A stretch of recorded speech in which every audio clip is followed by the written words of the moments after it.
एक खास मुलाकात द चबूतरा की फाउंडर सोनल धारिया मैडम से। उन्होंने कई टीवी चैनलों पर एंकरिंग का भी काम किया हुआ है और आज वो आई हैं हम सब यूट्यूबर्स के बीच में। अपना एक प्लेटफॉर्म है चबूतरा, उस पर ये अपना प्रोग्राम इनका होता है, उसे सब लोग जरूर देखें। और मैडम ने कई न्यूज़ चैनल पे भी काम किया हुआ है। मुझे बता दीजिए आपने कौन कौन से चैनल पे किया है? इंडिया न्यूज़ में मैं रही पहले, न्यूज़ नेशन में, भारत 24 में, चैनल्स में मैंने एज ए एंकर काम किया। अभी मैंने अपना सोशल मीडिया प्लेटफॉर्म शुरू किया है द चबूतरा। उस पर मतलब किस तरह से काम चल रहा है चबूतरा पे, ये थोड़ा हमें बता दें, जिससे और भी हम जितने भी यूट्यूबर्स यहाँ आए हुए हैं तो उसमें आपकी कुछ हेल्प कर सके या हम हमें कुछ मिल सके उससे सीखने को। द चबूतरा इज बेसिकली एन प्लेटफॉर्म। और जब आप गांव देहात में जाएंगे तो देखिए चबूतरे होते थे, और बहुत पुराना वक्त की में भी, सूफी टाइम में भी चबूतरे जो है होते थे। तो वहाँ पर क्या है कि आप हर तरह की बात करते हो। चबूतरे पे आपको ताश खेलने वाले लोग भी मिल जाएंगे, चबूतरे पे आपको पॉलिटिकल बात करने वाले भी लोग मिल जाएंगे।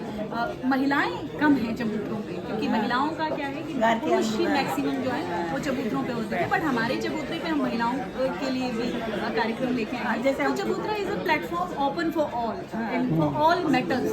पहले जैसे गांव में हम जाते थे अपने, तो लोग बैठ के चबूतरे पे सब कुछ डिस्कस कर लेते थे, घरों के बाहर होते थे, सामने लेडीज भी बैठ जाती थी। मैडम को चबूतरा जो अभी नया शुरू करा है उसे जरूर लोग देखें और ज़्यादा से ज़्यादा इसे सब्सक्राइब भी कर लें। और मैं अपने चैनल पर डालूंगी संतोष का ब्लॉग पे, जरूर देखना सब। हाँ जी, संतोष के ब्लॉग, संतोष मैम ने अपने नाम से बनाया, उनके लिए भी मेरी बहुत बहुत शुभकामनाएं। क्योंकि वही है कि महिलाएं जब कोई स्वागत है आप सबका। और चाय के बाद में हमारा लास्ट सेशन है। वो बात लिख, इतनी अंधेरी थी न कभी रात, लिख।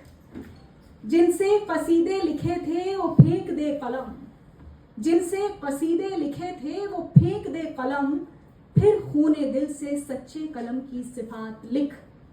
जो रोजनामों में कहीं पाती नहीं जगह, जो रोज हर जगह की है वो वारदात लिख। जितने भी तंग दायरे हैं सारे तोड़ दे, अब आ खुली फिजाओं में अब कायनात लिख। जो वाकयात हो गए उनका तो जिक्र है, जो वाकयात हो गए उनका तो जिक्र है, लेकिन जो होने चाहिए वो वाकयात लिख। इस बाग में जो देखनी है तुझको फिर से बहार, तू डाल डाल से सदा, तू पात पात लिख। जब तक आप इस्टेब्लिश नहीं होते हैं और तब तक बहुत सारी चीजें आपके जहन में चलती रहती हैं कि आप कैसे मैनेज करेंगे। तो ये भी ग्राउंड रिपोर्ट का अपना एक चैलेंज है, क्योंकि यू हैव टू ट्रैवल, आपको जाना पड़ेगा एक जगह से दूसरी जगह पर, आपको बहुत सारे आपके कन्विंस के चार्जेस रहेंगे। तो ये आप जैसे जो लोग हैं, जो हम लोग काम कर रहे हैं, जो नया काम होता है, उसमें ये अपने आप में जो है वो बहुत बड़ा चैलेंज है। क्योंकि एक टाइमली आप चीज़ों को गैदर कर पाते हैं कि इंफॉर्मेशन को नहीं कर पाते हैं, दिस इज बिग चैलेंज। क्योंकि क्राउड जो होता है ना वो हमेशा स्पिरिट से चलता है, ये आपको समझने की कोशिश करनी चाहिए कि क्राउड हमेशा जो है वो स्पिरिट से चलेगा। उसकी जो टेक्निकल अंडरस्टैंडिंग होती है ना, उसको उसकी जरूरत कम दिखती है। तो उन लोगों को जिनके बीच आप ग्राउंड में पर जा रहे हैं, क्या वो टेक्निकली उतने इक्विप्ड हैं?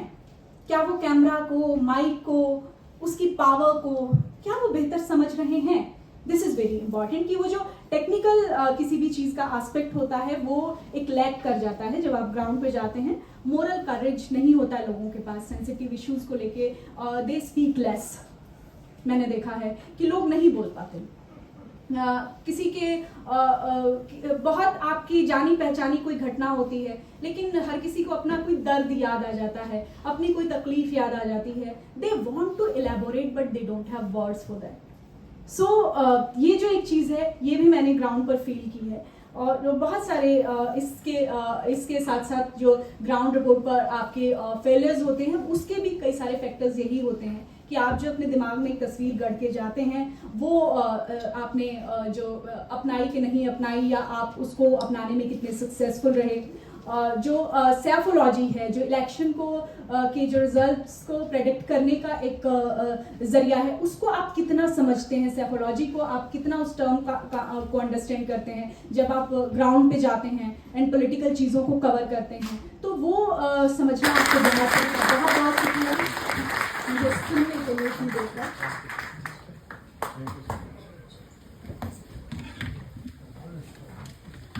Thank you Sonal.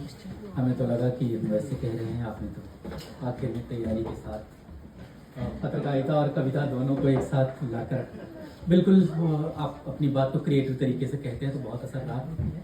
और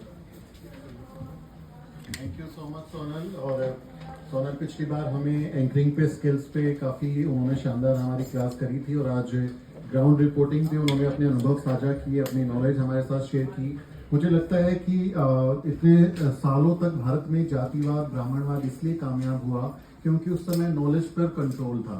लोग नॉलेज को कंट्रोल करके रखते थे, बाकी कम्युनिटीज़ को पढ़ने लिखने का अधिकार नहीं था, उनके पास में नॉलेज शेयरिंग नहीं थी, और वो नॉलेज के बेसिस पे ही अपने सारी चीज़ें कर रहे थे क्योंकि बाकी लोग उससे डिप्राइव थे। आज के दिन हम अपने आप से एक दूसरे से नॉलेज शेयरिंग कर सकते हैं, एक दूसरे के अनुभव से सीख सकते हैं, और ये नॉलेज काफ़ी इम्पोर्टेंट है हम सबको ग्रो करने में, हम सबको बेटर इम्पैक्टफुल जर्नलिज्म करने में। तो इसलिए बहुत बहुत शुक्रिया सोनल हमारे कार्यक्रम में दोबारा आने के लिए, और हम चाहेंगे कि तीसरी बार जब ये अगला होगा तो आप तीसरी बार फिर से आएँ। जय हिंद।